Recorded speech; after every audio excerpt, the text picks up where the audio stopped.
Bonjour à tous, aujourd'hui on va parler du trading algo avec ChatGPT. Beaucoup pensent qu'un simple prompt suffit à générer des stratégies rentables, mais la réalité est bien plus décevante car certes ChatGPT peut parler comme un trader chevronné, mais il en reste avant tout un outil linguistique bien loin de la réalité des marchés. Et on va voir ensemble comment utiliser ChatGPT intelligemment sans se faire piéger pour améliorer nos algos de trading. Allez, c'est parti. Donc pour parler de ChatGPT, il va falloir parler de LLM.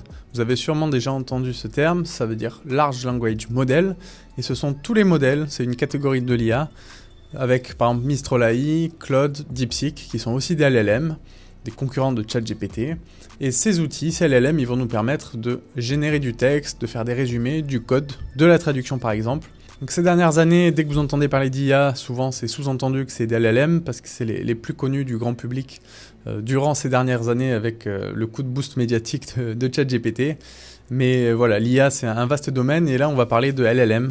Et le LLM, comment ça fonctionne rapidement? Ça va être un modèle qui va s'entraîner sur un grand nombre de données, des articles, des sites web, des bases Wikipédia, forums, des livres, toutes les données publiques que vous voulez. Ensuite, on va lui donner une instruction, un prompt. Et lui, en fait, dans toutes ces données d'entraînement, il a analysé les syntaxes, des mots entre eux, dans des phrases, dans des séquences, pour prédire la probabilité du prochain mot, par exemple. Donc, dès qu'on va donner une instruction, il va s'amuser dans un texte, donc à générer du texte, mot par mot, et pour chaque mot, se poser la question, ok, quel est le mot le plus probable pour la suite de la phrase, et ainsi de suite, et ça va nous permettre de créer des textes entiers. Donc maintenant qu'on a vu rapidement le concept d'un LLM comme ChatGPT, on va se heurter à un premier problème pour le trading algorithmique, la prédiction du texte le plus probable, qui est la problématique à laquelle répondent les LLM. En fait, ça n'a rien à voir avec notre problématique à nous de générer des stratégies de trading rentables. Donc déjà, la problématique de départ est pas du tout la bonne. Et puis, le modèle s'est entraîné sur des données publiques. Donc dans plein de domaines, les données publiques, c'est très intéressant. Je ne sais pas comment la médecine, mais dans le trading, bon, tout ce qui est public est déjà exploité et c'est peut-être pas forcément là qu'il faut chercher. Pour finir, vous le savez tous, hein, la qualité des données sur Internet, il y a à boire et à manger, donc il s'est peut-être entraîné aussi sur des choses qui n'ont pas forcément de sens, qui ont du sens linguistique, les mots sont bien entre eux, ça fait des jolies phrases et il n'y a pas de problème, mais d'un point de vue de trading algo, ça peut avoir aussi aucun sens. Malheureusement, on a aussi un deuxième problème qui va être le fait qu'un LLM ne peut pas trader. Un LLM, comme on l'a vu, ça traite des données de texte et ça nous ressort des données textuelles. Le problème, c'est que nous, dans le trading algo, on va plutôt vouloir utiliser des données numériques comme le prix, le spread, les funding rates. Et surtout, en sortie, nous, on veut de la classification. Par exemple, est-ce qu'on ouvre un long, un short, est-ce qu'on fait rien? Ou par exemple, des données plutôt de régression. Donc, si on utilise notre modèle comme un risk manager, est-ce que je prends 0% sur cette position, est-ce que j'en prends 20, est-ce que je prends 80%? Et ça va être des données numériques. Et c'est là que ChatGPT ne pourra rien faire, donc il ne pourra pas trader pour nous déjà. Et il faudra utiliser d'autres modèles d'IA. Finalement, pour le trading algo, si ChatGPT ne peut pas nous générer de stratégie rentable et qu'il ne peut pas trader à notre place, bon, finalement, qu'est-ce que les LLM peuvent faire pour nous? C'est la question à laquelle on va répondre.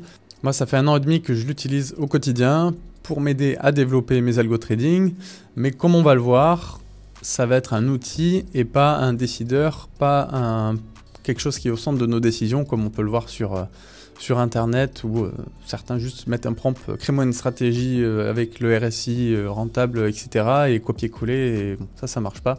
Alors moi, je vais l'utiliser de plusieurs façons. La première, ça va être sur tout ce qui est architecture, pour avoir des idées ou par exemple vous faites un bout de code un peu moche pour valider un concept dans un notebook ou autre, et après vous pouvez juste demander par exemple, une fois que vous avez votre concept, votre code, de créer une classe avec, ou de créer un objet pour cleaner tout ce que vous avez fait. Donc ça permet de développer rapidement sans trop se prendre la tête, et après une fois que c'est validé, vous pouvez le factoriser ou faire une classe avec ChatGPT ou un autre LLM. Et ensuite, vu que vous aviez déjà aussi les sorties avant, vous pouvez de suite tester si la sortie est toujours la bonne et la même. Parce que, bon voilà, je vous conseille de tester. Moi, j'ai déjà eu des surprises. Hein. C'est pas magique un LLM, mais voilà, toujours tester avant et après pour valider que le fonctionnement est toujours le même. Ensuite, on va avoir une partie plutôt orientée compétences. Donc, ça peut être des compétences métiers, donc plutôt comprendre tout ce qui est market, microstructure, comment ça fonctionne. Tout ce qui est statistique ou mathématique. Donc on peut avoir une aide pédagogique, il faut que vous ayez un peu en tête les sujets sur lesquels vous voulez travailler. Ça peut vous aider à explorer de nouvelles idées avec une nouvelle façon de voir le problème. Par exemple, si vous avez un article scientifique qui est super académique, super chiant, vous pouvez le donner à LLM pour vous faire un résumé ou vous reformuler le concept pour mieux le comprendre. Ensuite, on va avoir la partie dont vous vous doutez bien évidemment, ça va être la génération de code.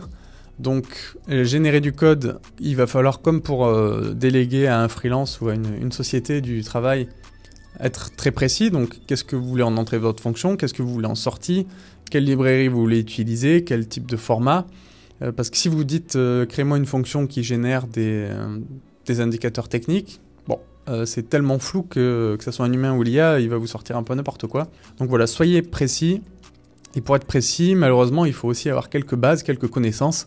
Donc quelqu'un qui ne sait pas trader, qui ne sait pas coder, qui débarque de nulle part, forcément, le LLM va pas être un outil miracle pour lui, parce qu'il faut des bases, comme pour sous-traiter à un freelance ou autre. Si vous savez pas ce que vous voulez faire, ça va être compliqué de faire travailler quelqu'un ou l'IA.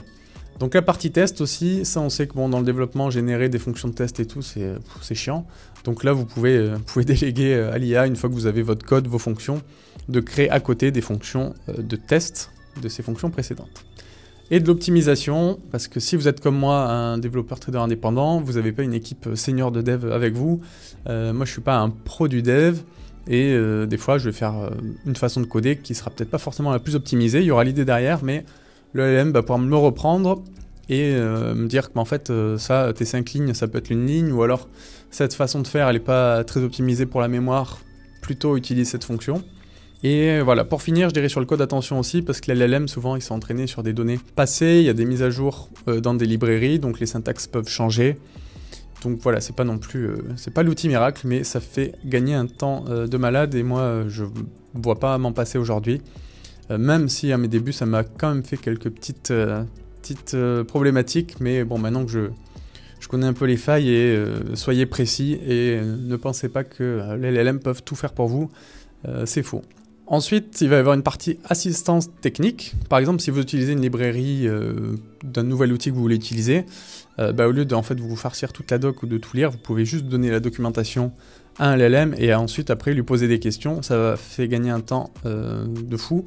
Et par exemple, moi, j'utilise Nautilus Trader comme framework pour le trading, pour l'infrastructure live.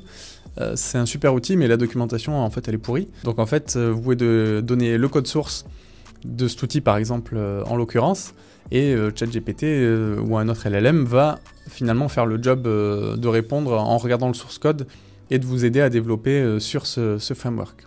Et pour finir, on parlera de features, de génération de features.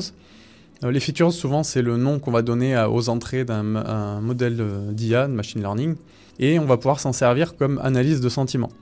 Donc par exemple, si vous avez un modèle donc, numérique qui traite des données de prix, de spread, etc. en entrée, et que vous voulez rajouter le sentiment, je sais pas, sur les news ou sur Twitter ou sur ce que vous voulez, on peut demander à un LLM, en lui donnant en entrée un fil de news de la journée par exemple, de nous sortir positif, négatif, sous forme de 0 ou de 1. Et ça pourra nous donner en entrée numérique un 1 ou un 0, est-ce que le sentiment des news de la journée était positif ou négatif, et ça servira d'entrée pour notre modèle de trading avec les données numériques en parallèle. Moi, ça a vraiment accéléré mon processus de dev, et aujourd'hui, je ne me vois pas m'en passer. C'est un domaine que je surveille aujourd'hui parce qu'il est en constante évolution, et ça fait gagner un temps très précieux, surtout quand on est seul et qu'on n'a pas forcément une équipe entière, même si je fais parfois appel à des freelances. Et pour conclure, je dirais que si vous voulez faire du trading avec l'IA, ça va être avec des modèles numériques qu'on peut retrouver dans Scikit-learn ou TensorFlow. C'est pas avec ChatGPT qu'on va pouvoir faire du trading algorithmique. Donc, comme on l'a vu, la seule chose qu'il pourra faire pour nous dans le trading, ça va être d'analyser les news, de faire de l'analyse de sentiments, qui sera après une entrée de ces modèles numériques. Voilà, j'espère que ça vous a aidé. N'hésitez pas en commentaire si vous avez des questions. En attendant, je vous souhaite un bon trading à tous.